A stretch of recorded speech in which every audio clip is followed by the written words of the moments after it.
Interpersonal Communications project for my studies in Interpersonal Communications course for Liberty University, HSCO508.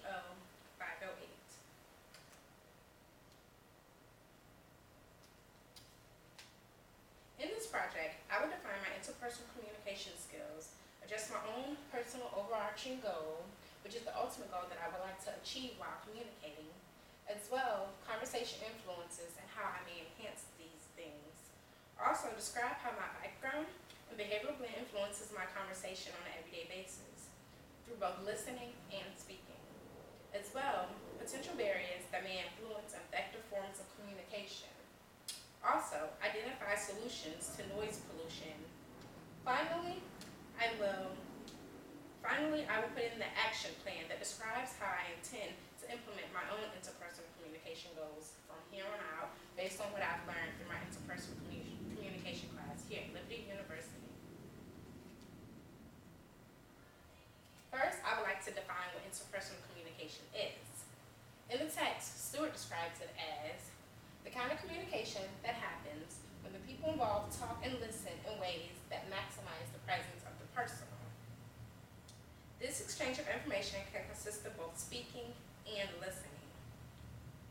People learn from what they hear others say. Stewart addresses the fact that the quality of your communication determines the quality of life. I felt that this was a very important statement. My take on it is that in order to have a healthy relationship with anyone, a strong sense of communication from both parties is important. When a person learns to not only talk, but listen to what others have to say, they are improving their quality of life and understanding how others think and feel. My overarching goal.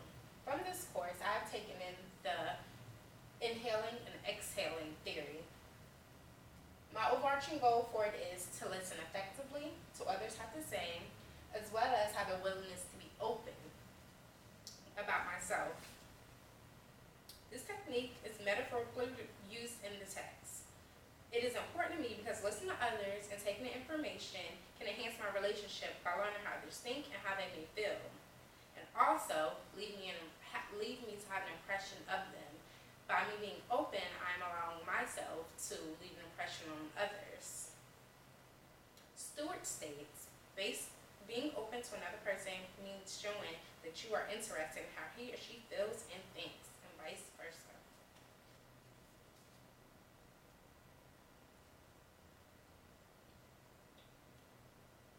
Also, this encompasses self-disclosure. Self-disclosure is defined as revealing to another person how you are responding to the present situation and giving information about yourself. Self-disclosure is important because it exemplifies exhaling, in which what you give out to others. Self-disclosure can be used in order to let others know your thoughts and feelings. Self-disclosure allows me to be open with others about what is important to me. In relationships, self-disclosure is important in order to strengthen the bonds. However, disclosing information about myself inappropriately to the wrong person can be ineffective.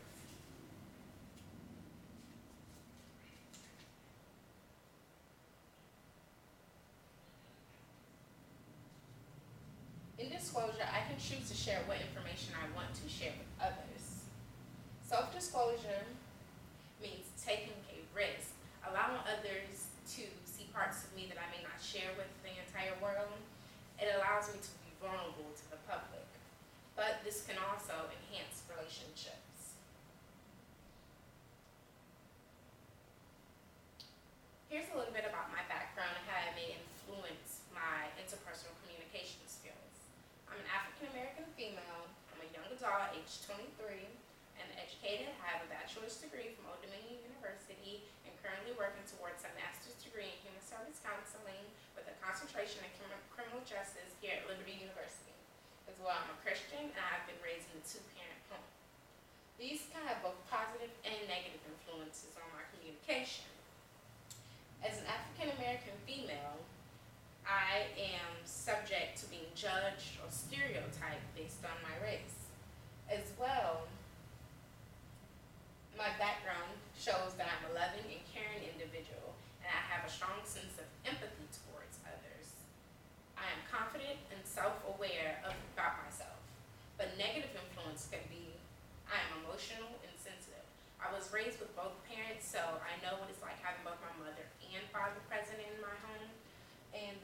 sometimes allow me to be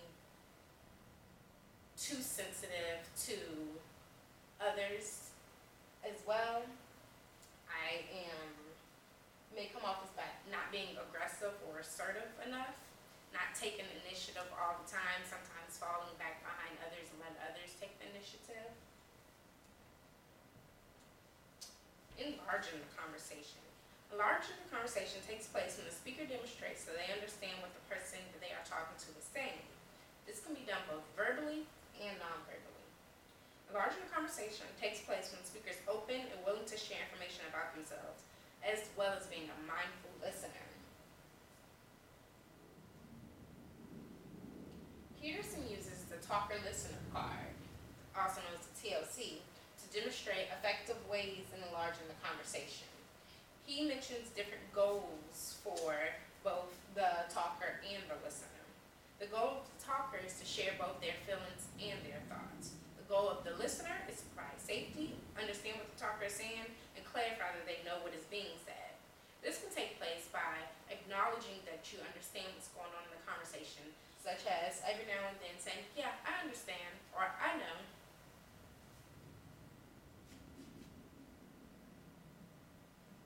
Next, I want to address the behavioral blend. In this, we took a test based on the DISC personality, and Carbonell defines behavioral blend as personality traits that make up an individual.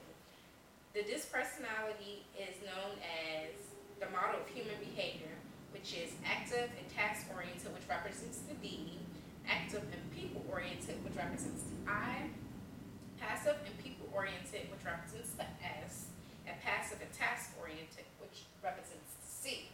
And behavioral blend can be defined as traits that are expected of me, but then what is really my personality. Based on my behavioral blend, through the Uniquely You assessment that we took earlier during the course, what is expected of me is the SI personality blend. However, I am the CIS personality blend. And on the next slide, I can describe some of my different personality traits according to the Uniquely You assessment. What is expected of me? Others expect me to be a people person, motivational, help others, enjoy seeing others strive and do well. Others want me to be more assertive and demanding and take the lead instead of falling back. And my leadership is relational and emotional. But this is me. I'm a friendly individual. I get along with others very well. I get a lot of conflicts. I avoid it at all costs if possible. And I'm very supportive. I'm understanding of what others are going through. I'm fun-loving and carefree. I am a go with the flow type of individual, and this is my personality more than what this is. However, I see similarities between both because I use my emotions to lead. So these things match up according to what I say, and I am not assertive or demanding. Like I said, I rather avoid conflict at all costs. I don't always take the lead. Sometimes I fall back and do things my own way, and others normally gravitate towards me because I'm a friendly and lovable individual.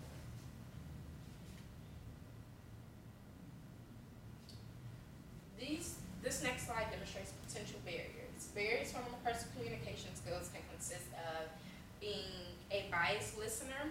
A biased listening occurs when I go into a conversation with my opinion already formed, therefore I only hear what I want to hear.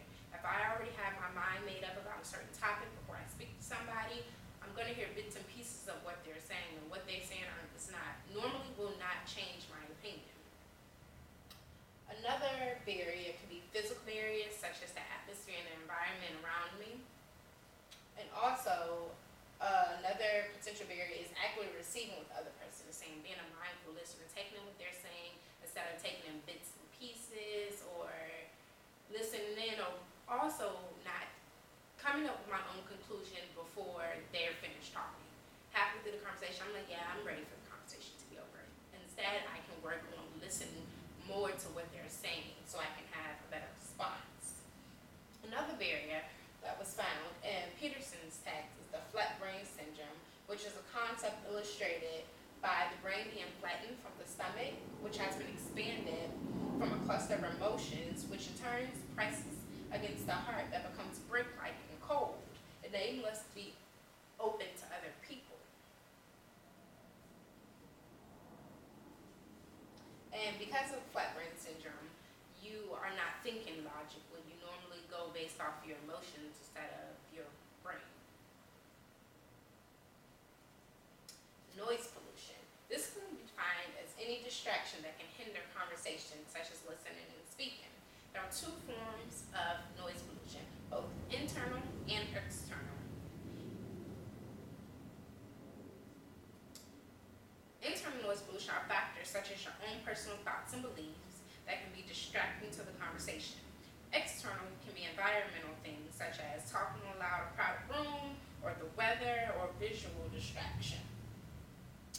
Things that could be an internal noise pollution, and maybe your religious beliefs and values that you already have prior to conversating, and these things are going on in your head, and no matter what the other person is saying, it's distracting you.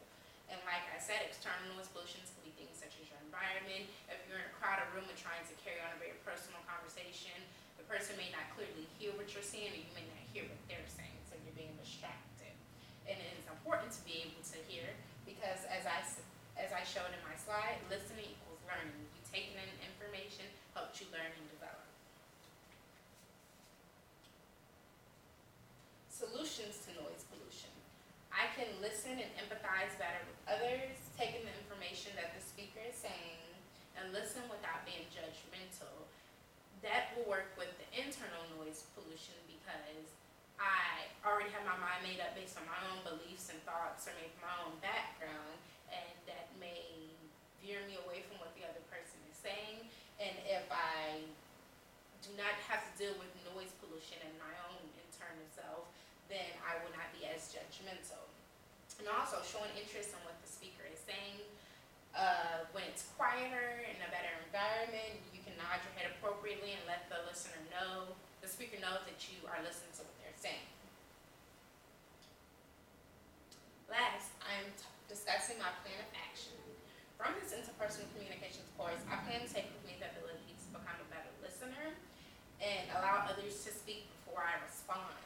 Also, understand that I'm a complex individual, and when I'm trying to disclose information about myself, I can understand that everybody may not like me or may not like what I have to say. Everyone is different, and everyone is opinionated. Everybody's entitled to their own opinion. So disclosing information about myself, I should no longer be afraid to disclose information about myself, I should say.